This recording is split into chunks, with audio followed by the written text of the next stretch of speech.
This podcast is part of the Batman Universe Podcast Network, hosted by the BatmanUniverse.net. Check out everything related to Batman and the entire Bat family at the BatmanUniverse.net, including news and original content related to comics, movies, television, merchandise, video games, and more. Also, check out some of the other unique podcasts that TBU has to offer. Consider supporting this podcast by becoming a patron on Patreon. Even $1 can go a long way in supporting this content that you enjoy. Look for a link over at the BatmanUniverse.net to offer your support now. And now, on with the show.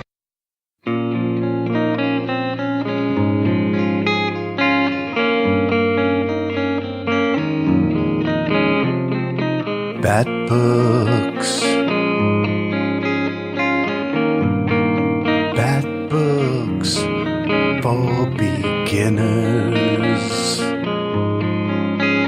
I said bat books for beginners. Yeah, it's Chris and Gerry time.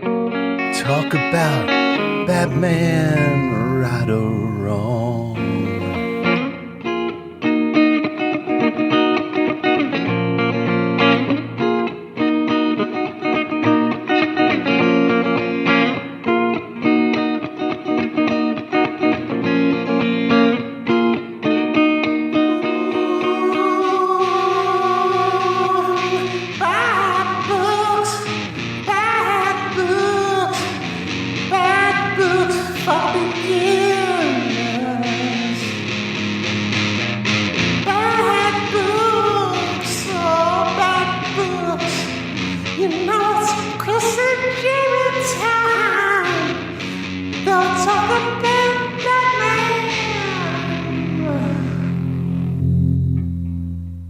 Bat books for beginners. Hello, and welcome to this edition of TBU's Bat Books for Beginners, episode 188. My name is Gerry.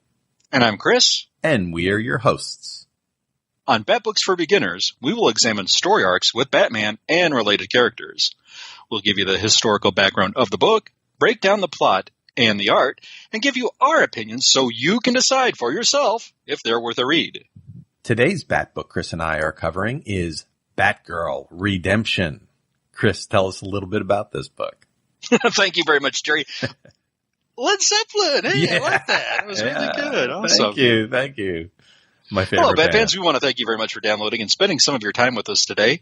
Batgirl Redemption is a 144-page softcover trade paperback that had a cover price of $19.99. This trade was published in June 2009, and it appears to have only gone through one printing. This trade paperback reprints the 6-issue Batgirl Limited series, the second volume of the Batgirl title. Those issues were originally cover dated September 2008 through February 2009, and each had a cover price of $2.99. The trade does appear to be available on Comixology, but don't hold me to that. If you're interested in obtaining a hard copy version of this story, going for the individual back issues may be the cheaper route to go, as the trade paperback for this is fetching collectible prices, as it just has the one lone printing. Back issues are at or just slightly above cover price from online vendors. For our creative team, as per usual, I'll cite online resources and go a little off my memory. Our writer is Adam Beechin. Beechin is an Illinois native, and his first credited published work was a graphic novel named Hench, with artist Manny Bello. It was published by AIT Planet LAR in 2004. He's also written scripts for Teen Titans Go and Justice League Unlimited for DC Comics. I first encountered his work when he wrote for the Robin title in 2006. He would also write for the Teen Titans comic, then Batgirl, and Zatanna as well, and also Batman Beyond. You can find him on Twitter at Sunnova, or is that pronounced Sonova? The penciler was Jim Calafiore. Calafiore was previously mentioned on a recent podcast where Gerry and I reviewed the Gotham Underground miniseries that I enjoyed very much. I wasn't able to find too much biographical information on him. He is probably best known for his work on Marvel Comics title Exiles and DC Comics Aquaman in the late 1990s. Andy Clark provided the artwork for the individual issues. Now, to avoid any confusion, this Batgirl trade paperback is about the Cassandra Cain version of the character that Gerry and I examined in previous Bat books. Cassandra Cain first appeared in Batman number 567, cover dated July 1999.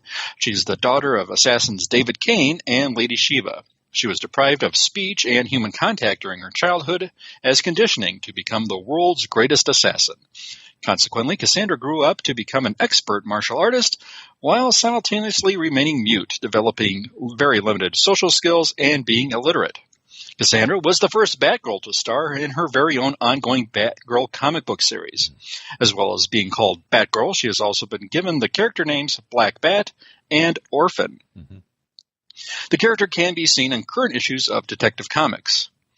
Over on Amazon.com, this has a rating of 3 stars out of 5, with one quote saying, "Batgirl is the best," and another saying, quote, "This was boring and routine."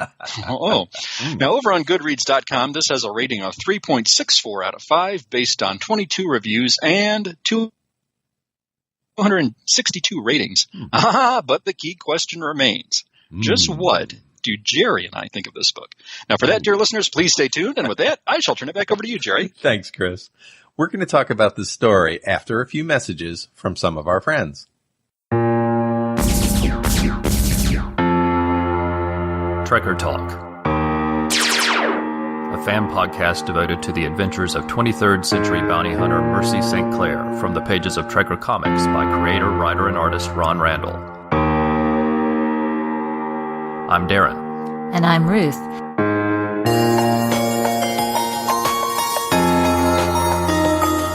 We'll be discussing the stories, characters, and art in this excellent retro sci-fi adventure series, as well as having side conversations about other areas of fandom. We hope you'll join us as we travel from the dangerous back streets of New Guelph to the depths of outer space and everywhere in between. Trekker Talk is available at podbean.com and on iTunes and Stitcher. Find us at trekkertalk.com. Welcome back. Here is the story of Batgirl Redemption. Cassandra Cain, Batgirl, is out in Gotham looking for clues pointing her to the direction of her father, David Cain.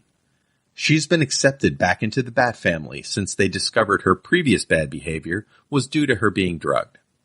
However, she still wants to find her father and kill him for what he did to her, and continues to do to other girls, with the help of his partner Deathstroke. Together, the two mercs created an army of girls trained to be master assassins, just as Cassandra was. Cass is the greatest of them all, though, a legend among these vicious sisters. Though Batman has accepted her back into the fold, Nightwing is adamant they not trust her, and angrily disagrees when Batman chooses to believe in her. And of course, the first rule of Bat Family is, do not kill. Cass is using the resources, the computers, the bat phones at her disposal in the Batcave to help her discover the location of her father so she can kill him. Batman is going to be disappointed. Oracle discovers Cass poking around in the Bat computer and electronically confronts Cassandra. Oracle decides to help her find her father, help her to an extent. She reinforces the need to not take human life.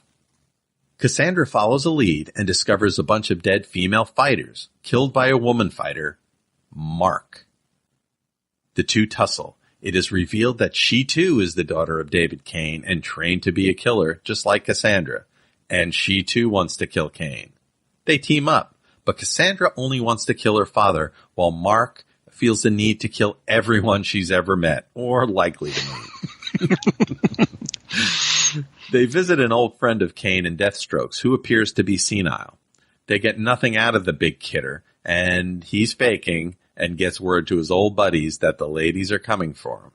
Batgirl and Mark find themselves in an electrocution trap, set by none other than Deathstroke's daughter, Rose Wilson, who's superheroes under the handle of Ravager.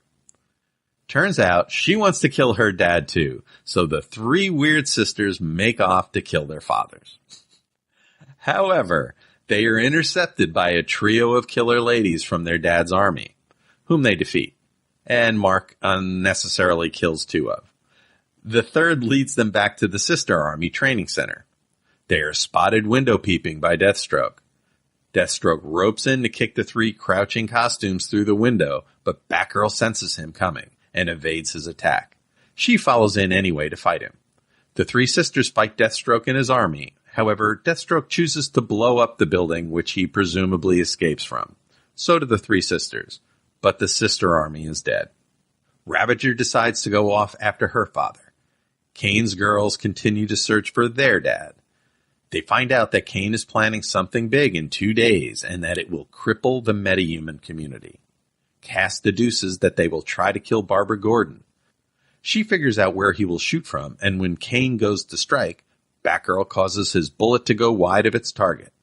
Cass and Kane fight. Batman orders everyone to let the battle play out rather than interrupt it. Nightwing is not too happy about this, though. Anyway, Cassandra beats her father off a ledge. He hangs there dangling, and she hesitates, but then moves to save him. But it's too late. He falls.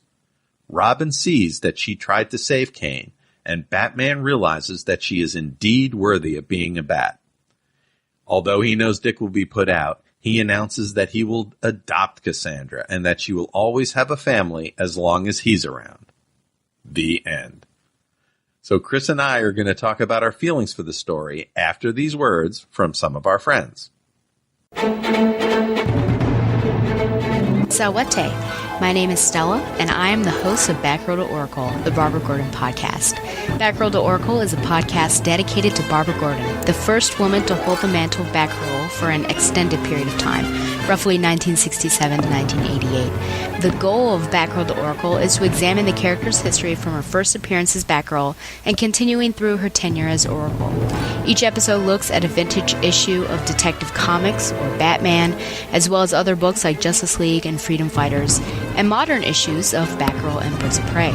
I also keep track of news involving Batgirl and other members of the Bat family, and I have a revolving series of segments like Babs in the Tube, which highlights appearances of Babs in TV and film, Shipper Spotlight, which looks at a variety of comic and pop culture couples, gives their history, and determines whether they are hot or not, Reading with Stella, which could be described as an audio drama, or just me reading a book that relates to Babs or doesn't, and of course, the mainstay literature recommendation. I have been blessed to interview writers Scott Beatty and Chuck Dixon on their Batgirl Year 1 work, Brian Q. Miller on his Batgirl run, Dwayne Swarzynski and Christy Marks on their separate Birds of Prey work, and the creators and actors of the Batgirl Spoiled, the web series.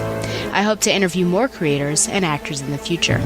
My goal, most importantly, is to make a fun, entertaining, and thoughtful show that people enjoy and from which they learn. Find the show online at thebatmanuniverse.net and iTunes, and follow the show on Facebook and Twitter at Batgirl to Oracle. Thank you, and fly on, Babs lovers. Welcome back. Okay, Chris, what did you think?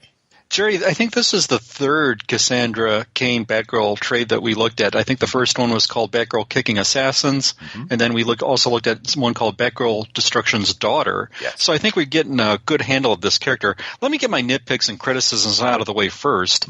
Time in and time out, I complain on this podcast that these trade paperbacks could really use some text pages as a setup for the new reader or the reader who hasn't revisited this for a long time. I should be careful what I wish for.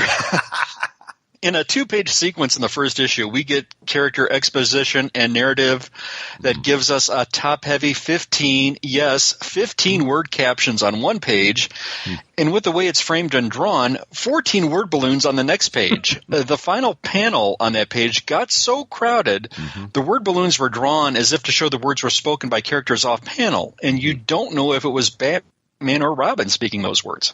Let me stew that for a little bit. I also didn't care for the way Nightwing was depicted here. He was questioning. He was temperamental. He was an aggressor. Tim seemed much more rational and smart. Yeah. There was another side note I had here. Good job with the character that you had. Whenever you see a new character that pops up and their character name ends in the letters QUE, I don't know if I should pronounce that with a hard K as in Mark or Torque or with a K as in parquet flooring. So I just hate when those they give characters those names like that. So good job with that. There was a little bit too where Cassandra is flying a Batwing. I just don't know how and when Cassandra could possibly learn to fly a Batwing, much less seemingly be able to become a pilot that can outmaneuver Batman and shoot him down. And before I forget, we do have some graphic scenes of violence and violent aftermath with some slashed throats, which some may find disturbing. I would offer a parental advisory, as I myself would not deem this appropriate for younger children. Mm-hmm. All that said, it was a great action story, and when I saw that Jim Calafiore was the artist, I knew it was good hands and wouldn't be disappointed based on his previous resume. In the first issue, we had a great fight sequence with Nightwing and Batgirl that initially starts on, of all places, atop the giant penny trophy in the Batcave. How cool is that? Yeah. All of the fighting sequences, and there were a ton of them, were masterfully well drawn. I did like that we got a little whiff of Cass having something of a civilian social interaction with Sal, who was a former classmate, and I do like that Cass got to speak some decent English here. Batman welcoming her into the family does make for a somewhat satisfying conclusion, despite an arguably cliche ledge fall during the rainstorm with Kane. So I was all over the place with this. Things I liked, things I didn't, but more so that I liked. Jerry, what were your initial impressions? Well, I think you're absolutely right about the exposition-heavy pages here, because there were an awful lot, especially in that first issue. It was almost completely exposition. Once you got through that, I thought that the story was well paced. I thought it was a solid story. It made sense from beginning to end, if a little predictable here and there. There's a heavy use of narration. This could be very helpful for new readers that aren't familiar with Cassandra or with the situation that the Bats are in at the moment. But for experienced readers, it's a little bit much, I thought. The kind of big bads in this case are Deathstroke and Kane. And I really don't have any feeling for those two characters. I only care about Kane as far as he relates to Cassandra, really. Even Deathstroke, I know that, he's a big character in the Bat universe or the DC universe, but super duper mercs, got it. They're not really my cup of tea, but I do like Cassandra very, very much. And it's great here seeing her integrating into the Bat family. I like the relationship between her and Oracle, as Oracle knows what she's going to do and knows that it's wrong and against the Bat family's wishes and approach to things, but she's kind of staying with her, trying to remind her that being a Bat means not killing. And it was interesting to see Cassandra taking that in, saying, well, I don't really believe this. I'm just going to kill my father, but I'm going to try to get Mark or Marquis or however you pronounce her name to not kill quite as much. And she's not a really successful. Mark does quite a lot of killing. But, at the end, you could see the arc in Cassandra as she kind of comes to the realization that she's going to side with the Bats. She's not going to kill her father. She's going to try to save him in the end. And I like that. The end is a little mushy. Her, Batman saying, you'll always have a family while I'm around is, it pulls at the heartstring. It's a little over the top, but, as for Cassandra fans, I think it's satisfying. I did think that Nightwing was a jerk in this case. Yeah, I really didn't care for the depiction. I just thought he's a little more rational than that, the Dick Grayson that I know. I thought he totally seemed out of character, and I think he was just inserted here to play one note and be the questioning guy and do whatever he can to thwart Cassandra's plans. Yeah, he seemed angry, just very, very angry at her, angry at Batman, and it just didn't seem like the Nightwing that we're familiar with. I wonder, if we did a little dig in to see what was going on with him if we'd learn a little bit more. Mm-hmm. Jerry, I thought the artwork was really good, especially with the fight sequences and the facial stuff. Did anything stand out to you with respect to the art? Yeah, I really love the way that Batgirl was depicted. Now, she looks so cool. She's like sleek in this suit that looks almost like it's patent leather. And her mask is different than all the other Batgirl masks. She has a stitched face, and it makes her look almost like a horror monster, right? She's almost like these are stitches in her face, and she doesn't talk much. But the art, the way it's done, it conveys so much without her having to say anything by her posture or the way she's holding herself or the angle she's depicted at. And you can't see any features really in her face with the mask over it, but you can see subtle hints of what she might be feeling, of what she might be looking like. I think she is a terrific character for artists to depict. I just think she looks terrific in this story. Mm-hmm. Did you have any other criticisms with respect? Do you think Cassandra has grown? This is like our third go-around with seeing this character on this particular podcast show.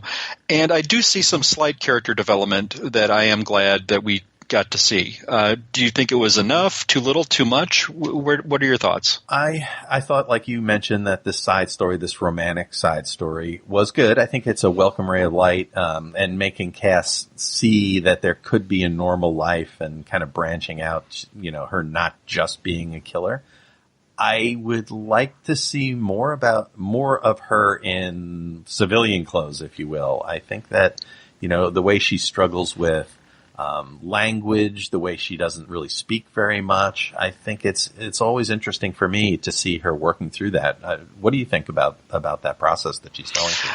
I just don't know if Cassandra is more than a one-note character in as much as that it seems like we keep going back to her origin and her family and who's my mother. I need to get revenge on my father. Right. And it's like, I think it does shortchange us as fans if this is all Cassandra is. I'd like to see her progress and move on, and I do think we get a little bit of that here. I think there is closure that we finally get as it is for that, and hopefully we can kind of put that to rest a little bit. She can encounter some new people beyond her immediate family, the people from her past, and just explore a little bit and have a little more interaction. I mean, what we had with her and Oracle was great stuff, and I would have liked to have seen that expounded upon.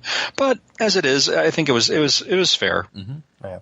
And like you said, the fights were great, and the images of her sisters, like they're going off and they're going to fight together, and there's some really good pages of them fighting. I do have to give Beecham credit too with respect to how he framed the story. Sometimes the pacing can either lag or pick up. This was pretty consistent throughout, and I do have to give him credit for how he ended each issue in sequence. There was a bit of a cliffhanger where what's going to happen next? Oh, what's going to happen next? Oh, what's going to happen next?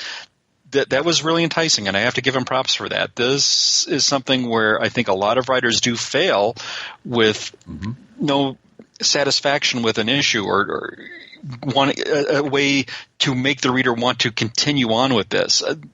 Very tricky to do, and I think he spaced everything out just fine here. Yeah. One of the interesting things I found was that the way that they set this whole thing up in the beginning with Alfred, and he's, Cass is staying in Wayne Manor, and he's noticing that, well, she hasn't set up her room. She isn't really engaging in normal life. She's just going out at night and fighting. And it's kind of narration heavy from Alfred's point of view, but he's kind of talking about where he thinks she is emotionally.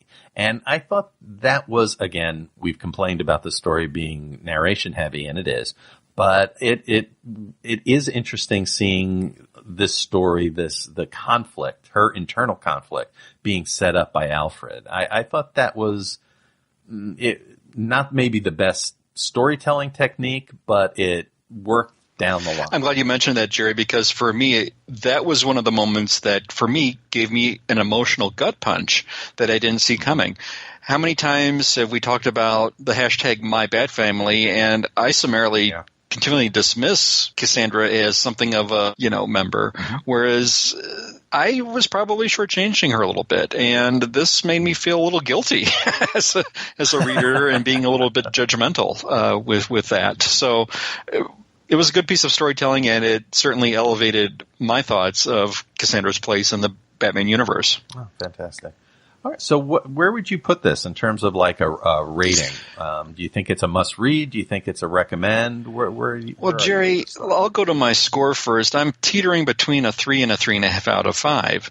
Now, this is a quest story and a revenge story that is, for the most part, fast paced, and I do like the effect of cliffhangers and where each issue ended.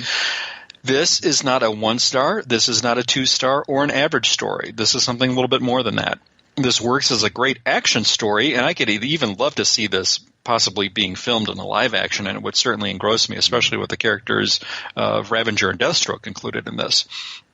But I have to ask myself, was it any more than that when the dust settled? Will I want to revisit this story anytime soon? Now, is there any character growth with Cassandra here? Yes, to a degree. But I have to keep asking myself, how many stories does there have to be with Cassandra dealing with her background? Is she any more than that? I am going to be taking it down a bit with the way Nightwing is depicted. I thought there was too little of the personal side story with Cassandra as a civilian. I wanted to see a little bit more of that. I'm going to give this 3.5 out of 5. I will say it as a must-read for the Cassandra Cain Batgirl fans, who I know there are many, and they think Cassandra is their favorite Batgirl, and that's the version that they like.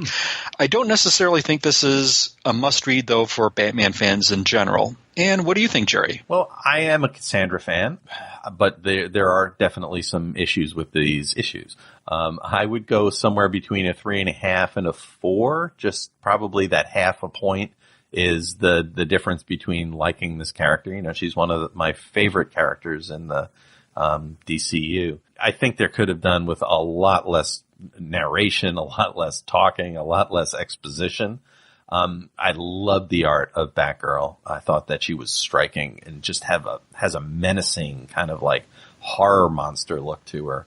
But this, you know, for folks that don't have that connection to Cassandra, I can see how this might fall flat for them.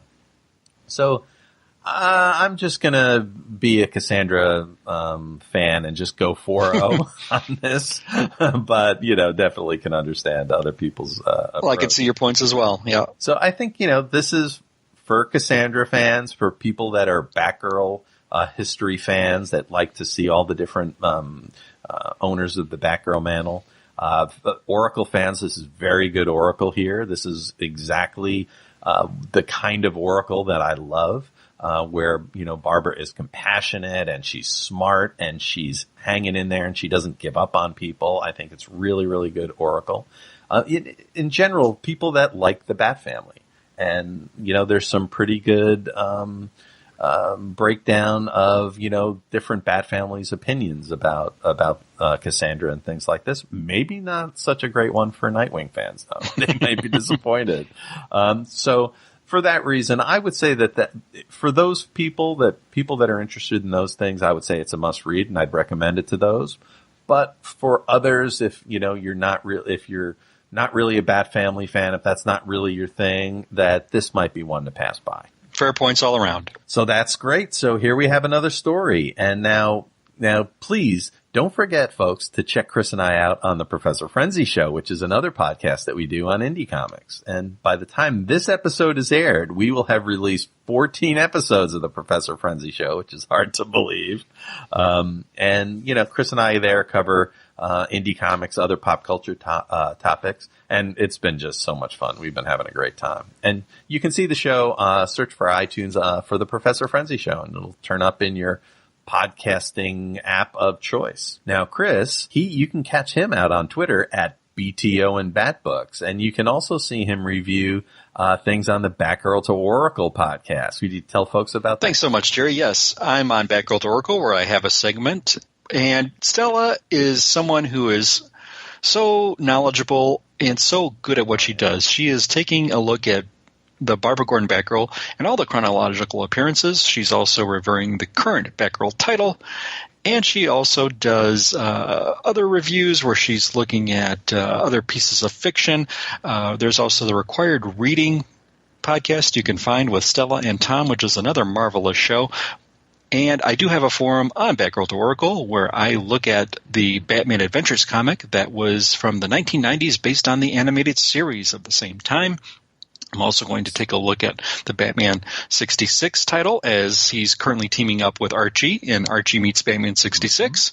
And I also have a segment within a segment called Night Watch, where I take a look at the current Nightwing title and view it from a shipping point of view. So if there's any shipping going on with Nightwing, I kind of just sort of alert the listener to that going on. So I have a lot of fun with that, and I can't thank Stella enough for letting me have a voice on her show. Now, Gerry, I know the listeners out there can find your written reviews somewhere on the BatmanUniverse.net. Is that true? And what are you currently reviewing at this time? That is absolutely true. On the BatmanUniverse.net, I've been reviewing the Batgirl and Catwoman title. So that's I've been having a lot of fun doing both of those books. I like that very much. And can the listeners find you on Twitter as well? Absolutely. You can catch me on Twitter at Professor Frenzy. So I go out there. I'll tweet my weekly comics. We talk about indie comics a lot. I tweet about my adventures trying to make it through Dark Shadows, which I'm making my way. I'm about episode 900 or so out of 1,400 episodes. Oh, wow. So I'm making my way through. And, of course, Chris and I, on Saturday nights, we both live tweet the MeTV shows, one of which is Svengoolie, which we had a lot of fun last night. Yeah, was that Son of Frankenstein last night, if I'm not memory serves? Or? Yes, it was. We had Son of Frankenstein. Yeah, Basil Rathbone with a pencil-thin mustache. Yes. Good times. Yes, and Bela Lugosi. Oh, he was so good. He was so good. Stole the show. Hands down, my favorite part of that movie. Absolutely. So Chris and I also, we listen to other podcasts. We have people that, other comic book and other, all kinds of different podcasts. One of which that we've been listening to is Cosmic Treadmill and Weird Comics History with Chris Sheehan at Ace Comics and Reggie at Reggie. And they discuss some classic comics with they just a fantastic detail, great sense of humor, great voices, just always a good time. We've also been listening, of course, to the Sutherland's podcasts, which are Warlord Worlds, Zinzoic Xenophiles, and Trekker Talk, sensational sleuths and fantastic fantasies, as well as convention correspondence. So they have it's the Rad Adventures Network, and they have all of these podcasts that are all terrific, and folks should go and check them out on your favorite podcasting app. I've been listening to Randy Andrews' Soundtrack Alley and Gen 13, and he just recently did a panel at O-Comic-Con in Council Bluffs, Iowa, and I listened to that podcast episode that he did, and it sounded like they had a great time. So congratulations to Andy for a terrific panel, and you can see him. He's on Twitter at Randy the Comics Nerd, at Randall Andrews 1. Been listening to Coffee and Comics with Clinton Robeson, which is a comic book in the amount of time it would take you to drink a cup of coffee. And it's always fun. He has such a great attitude and opinion and take on those classic comics. And it's always a good time to listen to Clinton. Of course, we've been listening to Longbox Crusade and the Crusader Chronicles and Saturday Matinee Theater with Pat, Jared, Jason, and Delvin. And Chris, you did a little bit on that show too, didn't you? Yeah, no, I enjoyed you when you guested on Saturday Matinee Theater a while back, and I had an open invitation that Pat was so generously giving me to say, hey, would you like to guest on the show? And I would have loved to. And I finally took him up on it, and I'm going to be featured on a future episode of Crusader Chronicles. We're going to look at an issue of Amazing Spider-Man from back in the day from 1976, an issue I can distinctly remember getting off a 7-Eleven spinner rack. And what a treat for me to talk about an old comic book that I can remember. If you want to talk to me something about things from the past, and I could just picture it crystal clear in my mind where and when I was reading that with a Slurpee on a hot summer day. This was a lot of fun to do, and those guys are a riot. Yeah. So just I hope the listeners catch that out when that episode drops. Had a lot of fun with that. So I can't thank everybody from the gang over at Longbox Crusade Saturday Matinee Theater with Pat, Jason, and Jared. Dylan couldn't make it the episode that I was on, but had a lot of fun with it, and I hope you listen, and I hope you look forward to it. Can't thank them enough for having me on. It was a lot of fun. Yeah. Those are issues that I just remember back in the day, and so good. If you want to talk to me about old comics, that was the one show I do. Possibly I might turn up on Saturday Matinee Theater, but if I had a choice, the Crusader Chronicles of Longbox Crusade, that's the one I really wanted to. So right up your alley. Thank you so much. So we're also listening to Wonder Woman Warrior for Peace, which goes through all of the Wonder Woman media, the TV show, the comics, all kinds of Wonder Woman content, and you should definitely check out that show. Yes, Angela drops out. The episodes tend to be at the latter part of the month, the Golden Age stories, and then she'll look at the Perez era, and then she'll go to New 52, and then episodes of the TV show. She's up to the second season. At the time of this recording, I think she's going to be looking at the episode Screaming Javelin with Henry Gibson as the villain Mariposa. And it's just going to be a riot. I can't wait to hear it. So I'm looking forward to that. So we've been listening to Parlapod with John Benedict, another great comic book podcast, which is always, it comes out weekly and is always a good show. Selling Out with Dave Schultz. That's a kind of a sociological look at the world and different corners of the world. I've really been enjoying the Selling Out show. Dave and Nate, I believe, has done a great job with that program. Here. And I think 2 episodes back, they looked at prison, and this episode, the past episode at the time of this recording, dealt with mental health issues, which surprisingly frank conversation. And I got to give shout out to both gentlemen for putting on a very candid discussion and very honest discussion about these topics. Very important stuff, and treated very sympathetically and very honestly and forthrightly. Definitely, if you're interested in these topics, interested in a little more serious fare, check out Selling Out. I've been enjoying Monster Kid Radio with Derek M. Cook, where they talk about the classic and sometimes not so classic genre cinema of yesteryear, which is a lot of old horror movies. And you know, one thing they recently did was March of the Wooden Soldiers with Laurel and Hardy. I thought that was an interesting choice, and I enjoyed that. Oh wow, yeah, the Babes in Toyland story. Yeah, I really enjoyed that. And it's always a good time if you like old horror movies. Check out Monster Kid Radio. And a more recent one that I've added to my podcast listening queue is A Gal Walks Into a Comic Shop with Barbara and Bob, which Bob is a longtime comic book reader and Barbara is new. And he's introducing her to some comic books, and it's really interesting to see her take and their conversations on these stories. They make it for a fun show, too, because Bob gives Barbara these quizzes. And I love to play along with the quizzes, and I have to confess I do pretty good on those. And poor Barbara, I just said, no, you should have said that. She needs a phone a friend because she's dying to win a quiz so she can finally pick the topic of choice for the comics they get to review. But what an entertaining show, and they couldn't be nicer, folks. Very good show. So we've been getting a lot of feedback on Twitter and elsewhere, Chris, haven't we?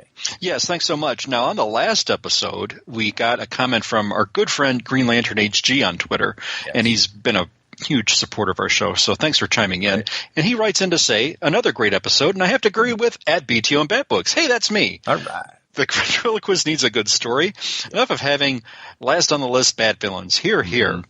Good friend of the show, Ian Miller, chimed in with pretty great review. I love Denny's run on tech, and you highlighted exactly why, other than great art, each story is such a well-crafted piece of narrative and characterization. Everything satisfies. Thank you so much, Ian. And just to remind listeners, this is the one where we reviewed a run of Paul Dini's run on Detective in the latter part of the story. And I think this wrapped up Dini's run on that book, which was on our last episode. So we really appreciate the feedback. Thank you so much. We also had likes and retweets on our last episode from Dean Miller at Dean Miller 1A, Dustin Fritchell at Bearded Bat Chief. Hey, thanks, boss. _man94 at _man94. Brian P. Brewster at Brian P. Brewster. Jared Albridge. Hey, it's the Yard Sale Artist, and you can find him at Yard Sale Artist. Scott X. The Damian Fasciani at Damian _Fasciani. Fiorton at Fiorton. Jeff Hunter, good supporter of our show. You can find him on Twitter at Jeff Hun, 349-11855. The aforementioned Green Lantern HG at Green Lantern HG. The Selling Out Show at Selling Out Show. Thanks so much again, Dave. Playboy at Keaton23, watch me. John O'Hare at O'Hare_John. And hey, it's the Two New podcast. Nice. And you can find them on Twitter at 2old2new. That's co-hosted by Bill Beer. Bill Beer chimed in on Twitter, and you can find Bill at Gotham Knight 13. Reggie at Reggie, the co-host of the Cosmic Treadmill podcast. Thank you so much, everyone. And if I forgot you, my sincerest and deepest apologies. You can reach out to me at BTO and Batbooks or Jerry at Professor Frenzy. Let us know, and we will be sure to mention you on our next show. Thank you very much. Thanks, Chris. Well, that's all we have for today. Please join us next time when Chris and I will cover Robin, Violent Tendencies. My name is Jerry. And I'm Chris. And thank you for listening to Bat Books for Beginners.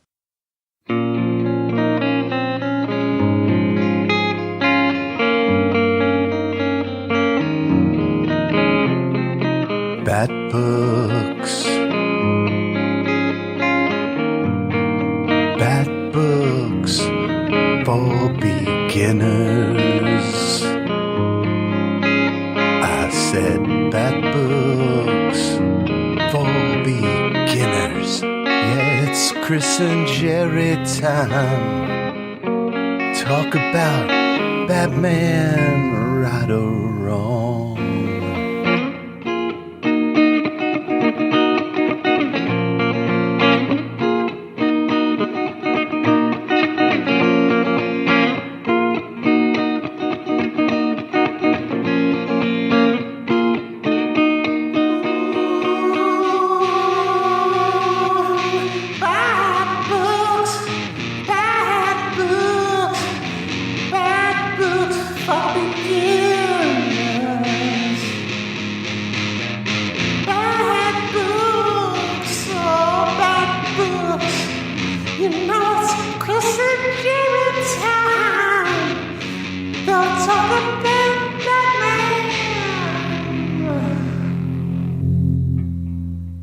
Bat books for beginners.